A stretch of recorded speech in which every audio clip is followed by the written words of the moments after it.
Hello and welcome to West Indies on 99.94 Cricket Every Day.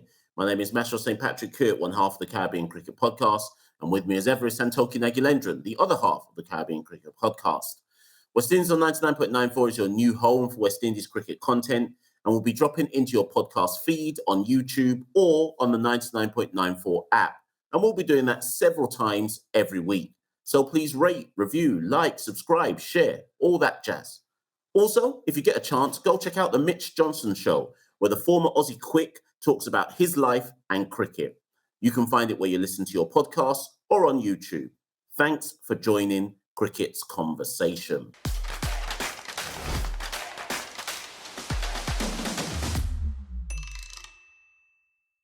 Today on West Indies on 99.94, we're going to be talking about the West Indies Test squad that has been announced to tour Australia.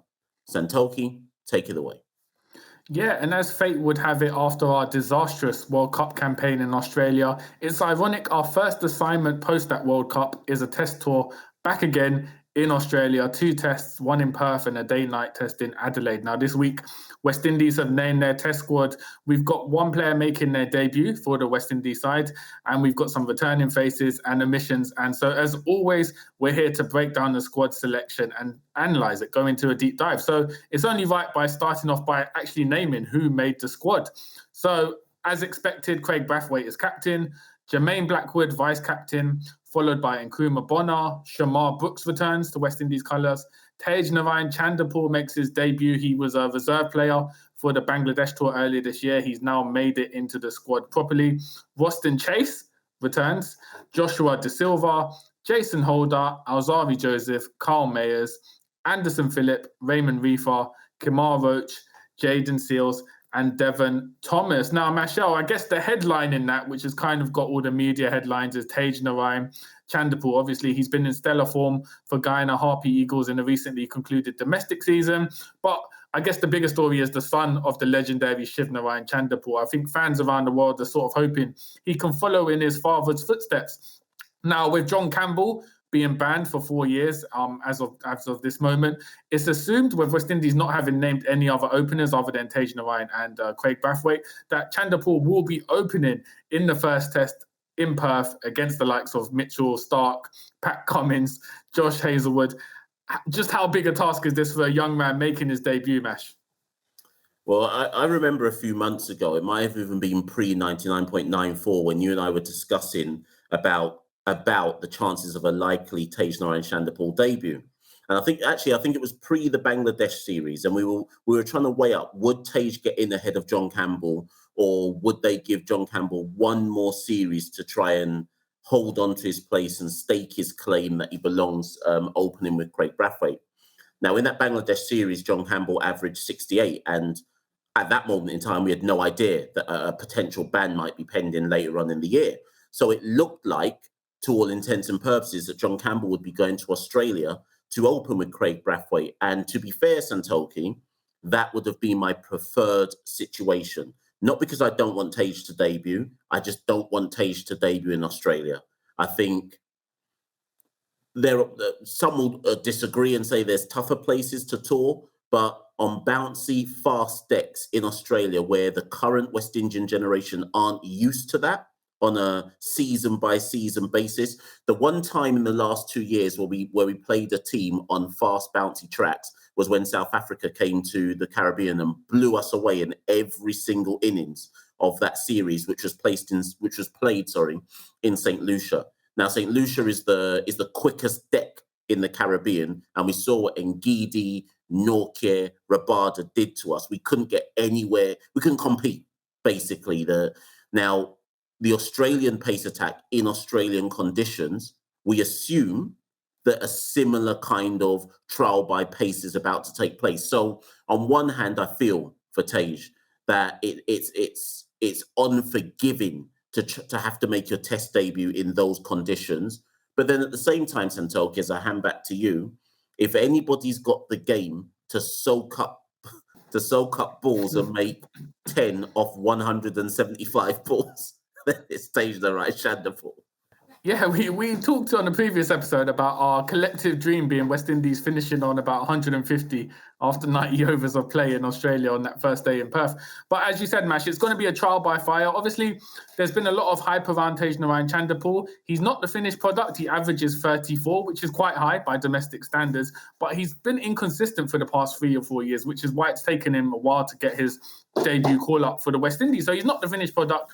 This is going to be a massive, massive assignment for him. I think realistically, I think I speak for both of us when I say we're expecting West Indies to lose this series 2-0. It's the quality that Australia have, especially at home, both in terms of the batting department and bowling department, is far too strong in terms of what we've seen from the West Indies side. But it's important to note that we are touring again, a freak of the World Test cycle. We are touring again next year. So I guess I'm looking at these two tests as sort of building blocks to kind of get used to Australian conditions, kind of get scores together, and then hopefully in 2023 we can improve on the performance, because I think the last time we toured in Australia was 2015 for tests, which was a long time ago. Carlos Brathwaite was in the side, Chandrika was opening. So it would be delusional to expect this side to sort of come after 7 years and put up performances. So I'm looking for players to use it as a building block for 2023 tour personally. And I think Chanderpaul, obviously, if he can get used to the conditions and the bounce and stuff, we probably won't see it on this tour because it is his debut. He's going to be nervous. First time playing bowlers of this quality on the international stage. If it puts him in good stead for 2023, long term, I'd be happy about that. But as you said, I think John Campbell and Craig Brathwaite had been settled for the past 3 years as our opening pair. I would have liked to have seen them go in and bat. Alas, as with West Indies cricket, there's never a dull day. John Campbell can't be there. So we have to go with Tagenarine Chanderpaul, and I'm excited to see kind of how we can perform against this kind of bowling crop. Now, Mash, I think the other big talking point is the inclusion of Roston Chase as a spinner. Obviously, this has got a lot of headlines, probably the most headlines in the Caribbean as to his selection. He hasn't played for West Indies since 2021 tour against Sri Lanka. He didn't really put up good figures in the domestic scene. He's sort of come out of nowhere to reclaim his spot in the test side. Did this come as a surprise to you in terms of his selection? Yes, basically. I was going to try and give some kind of balanced answer, but the reality is, yes, it came as a surprise because I have to think back to when you text me, because we assumed that Rakeem Cornwall was in the squad, and in fairness, if we say here now, as we understand it, Rakeem Cornwall was in that squad, and the decision to go with Roston Chase was very much a last minute decision after what I believe to be medical reasons came to light that have kept Rakeem out. I'm not at liberty to disclose what those medical reasons are, mainly because I'm not 100% certain what they are. But I just know that there were some medical reasons that kept Rakeem out at the last minute. As a result, the selectors then turned to Roston Chase. Now, my issue is this, Santoki. Should they have turned to Roston Chase once Rakeem was no longer in contention? Desmond Haynes said in the press conference for the announcement of the test squad that they wanted to take an off spinner to Australia. So that rules out like Gudakesh Motie, that rules out Versamy Permaul. So we can already understand why they weren't picked. Okay. So based on the fact that they wanted to take an off spinner, the next question is, well, why Roston Chase? Roston Chase has played, I can't remember how many test matches now. It's got to be over 50 odd, right? Possibly more. He's taken his however many test wickets at an average of 42. Do you mean to tell me that is the second best off spinner in the Caribbean? And if that and those stats are rated as the second best off spinner in the Caribbean, then we're finished out here. We're absolutely finished out here. Now, part of me also, I think, is a bit concerned about Roston getting a recall simply because I'm not sure what message. It's not a good one, but I'm not sure what message it's sending to youngsters in the Caribbean. Roston's 30 years old. When Roston got dropped from the test squad, it was well overdue. Since Roston has been dropped from the test squad, he has done nothing to justify getting back into the test squad. So I guess I say to you, Santoki, does this just prove that our talent pool is so sparse that basically you can flop at the international level for the West Indies, go away, do nothing, and just know that you're coming straight back in again because there's no one else to turn to? Or does it say that our selection committee or the people responsible for selection aren't willing to take risks for a series as difficult as Australia away, and that actually just experience matters more in these circumstances, and that's why Roston's gone.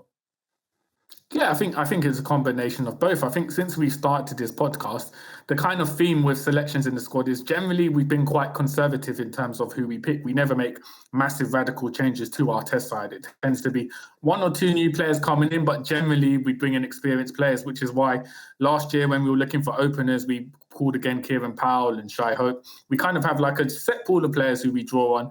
And I think it was interesting that Desmond Haynes alluded to in the press conference and his initial press release about the selections that Roston Chase was picked not only because of his off-spin, but also his all-round capabilities. And I think this sort of links back to his performances with the bat and ball against England 3 years ago. He's kind of forged this reputation as an all-rounder who can kind of bail us out of trouble if needed with the bat, and can also provide some handy off-spin. It is concerning that we are picking our main spinner for the test tour based on his credentials with the bat rather than being a specialist spinner. So again, that sort of links to the whole conservative idea in terms of they're probably already planning ahead. If we're like 50 for 5, hopefully Roston Chase can come out and dig 20 or 30 runs. I think that's sort of the primary thinking behind picking a spinner who we've picked for credentials with the bat, rather than just saying, yeah, we think he can do well on the Australian pitches. His off-spin's vital. We've essentially said, hopefully his batting can save us at the end of the day because he's an all-rounder. So I think that's sort of where we've gone with Rahkeem Cornwall. I would have liked to have seen him in the side. He was obviously the leading wicket taker in the regional side. But as you said, there are obviously other issues and other factors which have come to play regarding his omission. I don't think a lot of people have said Gudakesh Motie should have been in the side. Because he was obviously on previous tours at home in the West Indies. I don't think Motie would make a massive difference with his style of bowling to how we perform in Australia. So for me, it's not a massive omission not seeing Motie, but I was surprised like you to see Roston Chase picked in the side. It'd be interesting to see how he can perform on these Australian pitches. But Mash, we've looked at a few cases there. I guess we're going to take a break, and when we're back on the other side, let's have a look at one strength of the West Indies test side, the bowling. You're listening to Cricket's Conversation on 99.94. Whatever your team, we have the show for you on podcast, YouTube, or on the 99.94 app. We have India, England, South Africa, West Indies, and now Sri Lanka covered.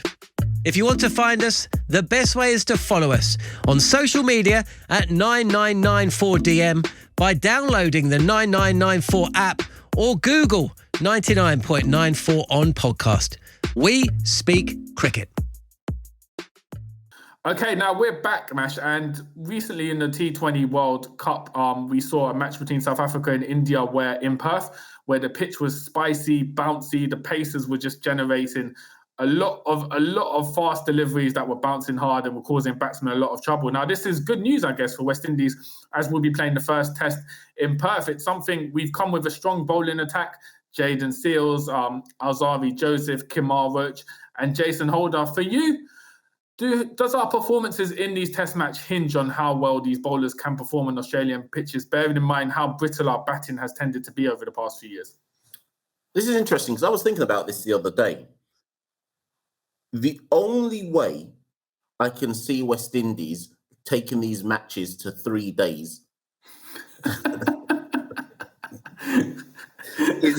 is if we bowl first. I've been an R-ing about this. So if we bowl first, like let's say there's some spice in these Australian decks. We bowl first and we reduce Australia, and let's say we bowl Australia out for under 250. That at least means we can pretend for at least half a day, we might do something. We might actually get a result here. And that, I guess the point I'm trying to make is that's how highly I rate our bowling attack. I do believe the only issue is, in fairness, Jayden Seales hasn't toured before to Australia. Alzarri Joseph hasn't toured before. So my only concern is they're going to have to get used to bowling the right line and length in Australia. So it's not as straightforward as, we've got a really good hostile pace attack that can cause some problems. We do, but they're not necessarily experienced in Aussie conditions. But let's say they get up to speed quite quickly in terms of what's required in Australia, then yes, I see them causing the Australian batting lineup huge and significant problems. Of course, the flip side, Santoki, is whilst that's the strength of ours, our batting is, generally speaking, a weakness of ours. And my biggest fear is, what is that Aussie bowling lineup going to do to our batters? Yeah, it's going to be painful to see when Mitchell Stark's running up to bowl at Tagenarine and Chanderpaul. I think one thing about Australia in terms of tests at home as well, it takes on like a gladiatorial sort of arena in terms of David Warner.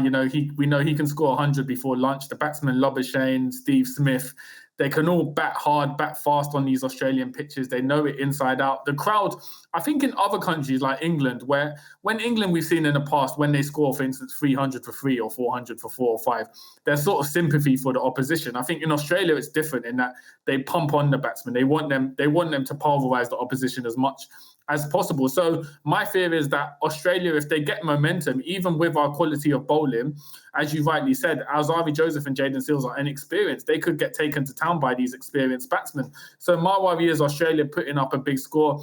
On the flip side, if we do bat first, as you said, Cummins, Stark, Hazelwood, Nathan Lyon, all of them can take wickets. We've seen how deadly they are, vastly experienced. I just don't see, as good as we have been performing in tests over the last year, I just don't see any flaws in this Australian side at home to make me think we can get anything other than perhaps scoring over 200 in one innings and taking it to day 3, as you said. So for me, this is going to be a massive test for our players. I would like to see some individual performances. It'd be good if Craig Brathwaite can put up like a big century in one of the tests, for instance.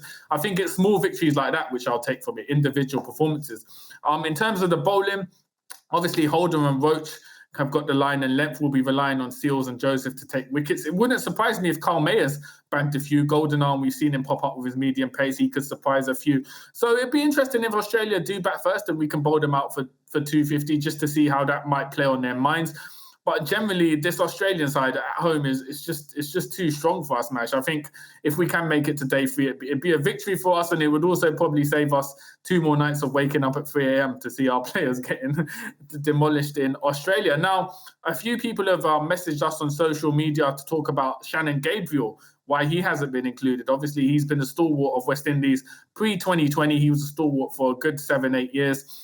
He's been injury plagued. I think in the regional season for Trinidad and Tobago, took 1 wicket across 4 matches, and it was a mediocre spell he had at Yorkshire, I believe, in September. So he's been inconsistent. Would you have considered Shannon Gabriel, bearing in mind his experience, or do you think at this point he would need to sort of prove himself on the regional scene to have any credentials to get another call up to West Indies?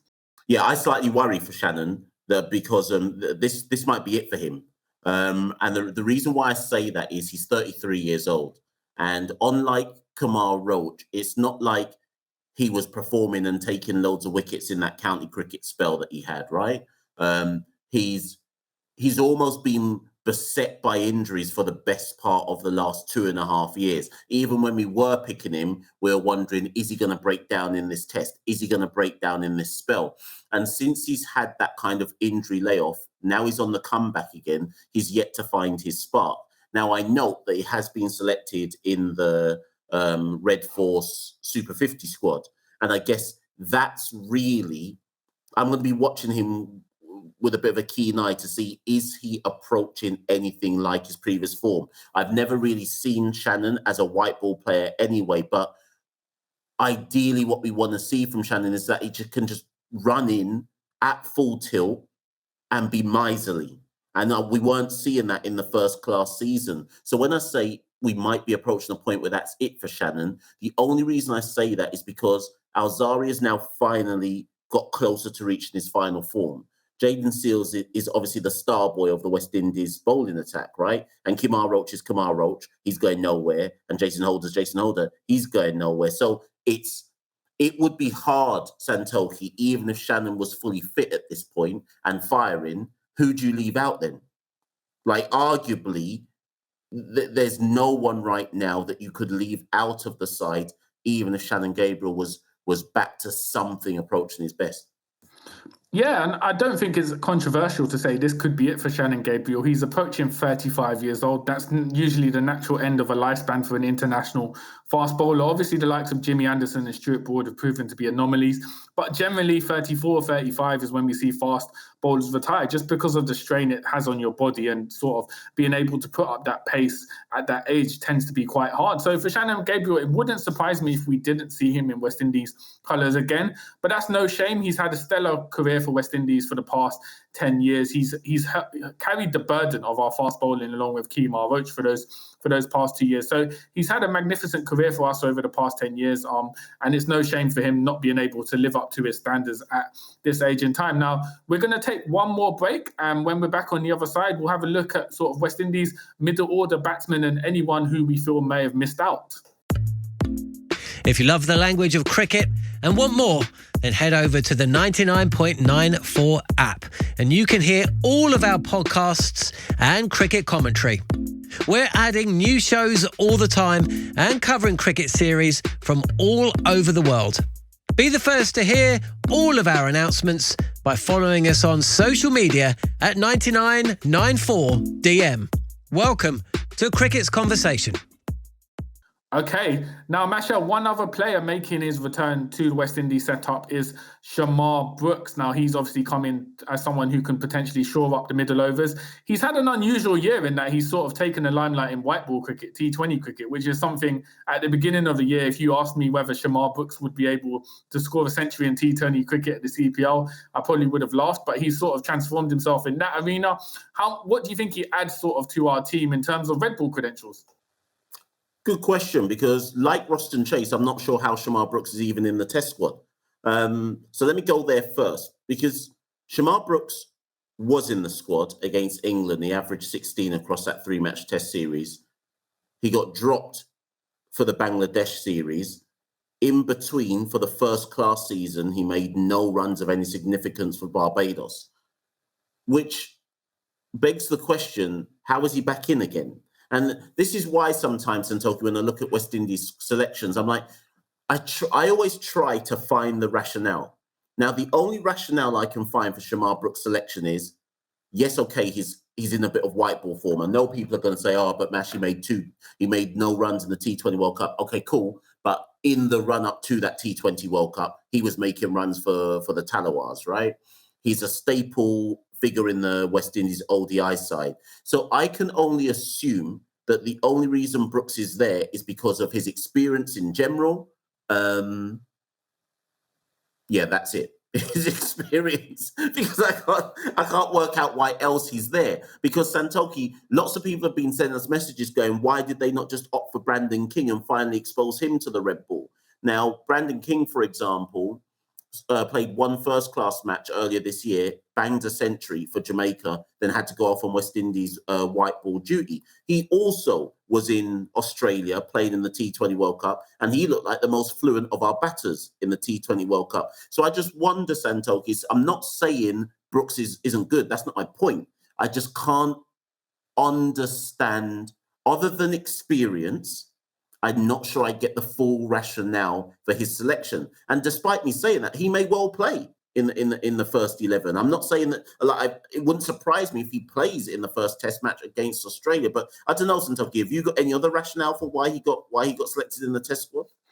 Yeah, I think the obvious one is obviously at the moment we're in a global cost of living crisis. Shamar Brooks was already in Australia for the T20 World Cup. They might have said, you know what, let's save some plane fare and just keep him on for the test series. Because I like you, I can't see any logical sort of pattern in terms of why you would recall him. I guess looking at the regional run scorers, if you're someone like a Paul Palmer who made the top 5 run scorers in the domestic scene, you'll probably be asking, what do I need to do to sort of make the West Indies side if I'm putting up the runs and Shamar Brooks is getting the call up ahead of me based on sort of no red ball experience or form this year. So it is confusing. I just think, as you rightly said, it's another indication of sort of our conservatism in terms of how we pick players. Shamar Brooks has played test match cricket before. We sort of know what he can do. And hope they're probably hoping he can sort of consolidate the middle order. It wouldn't surprise me to see him make the first test, 11, as you rightly said.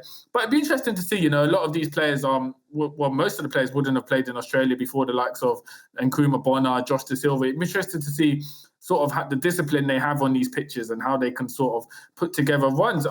You mentioned Brandon King then not getting picked. He didn't play in the first class season, so I'm guessing that would probably be their rationale for picking there. Is there any other batters in the region who you feel could be hard done by, not to be picked? I know Jeremy Solozano, who'd been called up for Sri Lanka, unfortunately got a concussion, so didn't get to bat, and he's sort of been on the fringes of the side. He batted with Tejnaran Chanderpaul in our A-team tour against Bangladesh. He hasn't made the cut, so he could end up being probably the only player in history who's had a test match call up as an opener and never actually got to bat. Other than that, I guess there's no real obvious names. Kieran Powell was in the top 5 regional scorers as well, but I feel like West Indies have sort of moved on from him at this point, bearing in mind his age. Devon Thomas was the 3rd highest run scorer. He got called up.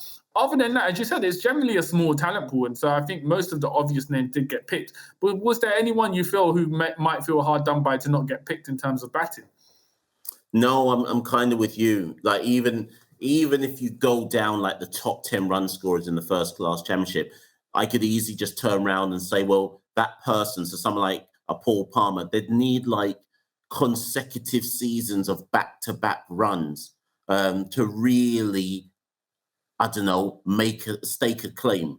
I guess here's an argument. You could look at somebody like a Casey Carty. Now, hear me out. Has he made the runs in first-class cricket to justify being in the West Indies squad? Possibly no, right? But then at some point, Santoki, here's my thing. Because the domestic numbers in the Caribbean are so dismal, generally speaking, there comes a point when you almost have to pick based on potential. So remember, Jayden Seales it's not like he played any first-class cricket and then before he got called up to the West Indies team, we basically made the pick based on, we've seen you in the Under-19 World Cup. We've heard a lot about you in Trinidad. It doesn't matter that you've never really played any first-class cricket. We see the potential there. And I just wonder, how much recycling can we do before we have to start just looking at certain players and going, let's take a punt on that talent. Yes, they average 27, but that's about par these days in West Indies cricket. So let's just take a punt on the talent and try to nurture them at the top level, because we will have to at some point, and obviously we're going to have a new head coach, and that head coach will have some kind of say in selection as well. And maybe whoever that person is will say, you know what, let's think outside the box a bit more. We can't just keep recycling Shamar Brooks and Roston Chase and so on and so forth. At some point, we have to recycle. So actually, let me call a name. At the time of recording, Alec Athanaze has just hit a century, right, for Windward Islands in the Super 50. He's an example of a talented player, 25 and under, who a lot has been spoken about him in the Windward Isles. Yes, he's yet to put up consistent level numbers, but there's clearly talent there. At what point do we take a punt then and just say, you know what, come through? Because we already know what the current set of players can do. So let's take a punt on somebody with a bit of unproven talent. Yeah, I remember during this year's CPL, I won't be able to 100% be sure who the actual commentator was, but they made a good point that if you were a selector basing it purely on stats, who you picked, anyone could be a selector because you just pick at the list of who's been performing the most. The key job of a selector is to identify players who they think have potential, which aren't necessarily backed up by stats, but that potential to kind of bat at the highest level. So as you said, we haven't really seen much of that. Players sort of been given an opportunity other than a Jayden Seales, whose talent, I guess, is obvious to anyone who watches him bowl one over. You can tell that he's a world-class bowler. But we haven't been seeing other players given a chance based on potentials. And I guess, Mash, to sort of wrap this up, obviously, a narrative of the past 2-3 years has been whether we'd ever call up the likes of Nicholas Pooran, Evan Lewis to Test cricket without having played sort of domestic 4-day cricket. Both of them have alluded to very ambiguously in interviews that they would be happy to play Test cricket. I guess if they were, this would have been the perfect opportunity. Them having already been in Australia for the T20 World Cup, they could have stayed on. and played. It'd be interesting to see if the selectors or coaches had any conversation with them about that. But I guess regardless of what happened, the fact that neither of them are a surprise inclusion in the test squad, I guess we can sort of close the chapter on definitely Evan Lewis, I would say, and probably Nicholas Pooran ever playing test cricket for the West Indies. Yeah, the days of me saying just take a punt on them, those days are now officially over, Santoki. They're never going to play test cricket for the West Indies. I don't think there's any point in entertaining the conversation about it anymore. Like, if the selectors wanted to think outside the box, they could have just turned to Nicholas Pooran and said, you know what, Nicholas, stay in Australia. Don't bother fly back. You don't go play Super 50. Let's just stay for the test series. Obviously, he's out of form, but I just think there's no point in these conversations anymore. Include Shimron Hetmyer in that list as well. We'll never see these players play test cricket. And in Hetmyer's case, we'll never see him play test cricket again. And I think we just have to focus on identifying who are the players who genuinely want to play test cricket.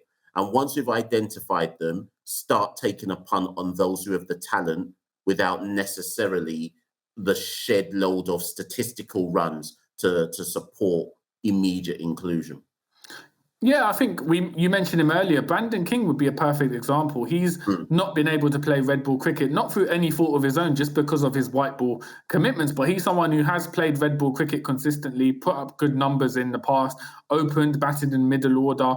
And so for me, he'd be a perfect example of someone who you take a gamble on in picking for a test side, not necessarily to be in 11, maybe just to be around the actual squad, have some net sessions, because he's someone who we know has committed to red ball in the past and does have test ambitions. So he would be a perfect example of a player who, if I was a selector or coach, I'd be trying to make an exception for to include in the test side, despite his lack of red ball domestic play. But I think I agree with you. Sadly, I think it's time to close the chapter on Pooran and Evan Lewis ever playing test cricket. Probably Shimron Hetmyer. We'll probably see Hetmyer playing 4-day cricket for Berbice in local county cricket and putting up big numbers, triple centuries out here. But I doubt we'll ever see him in West Indies colours. But I guess that's a good way to sort of wrap up our analysis of West Indies test squad for the trip to Australia.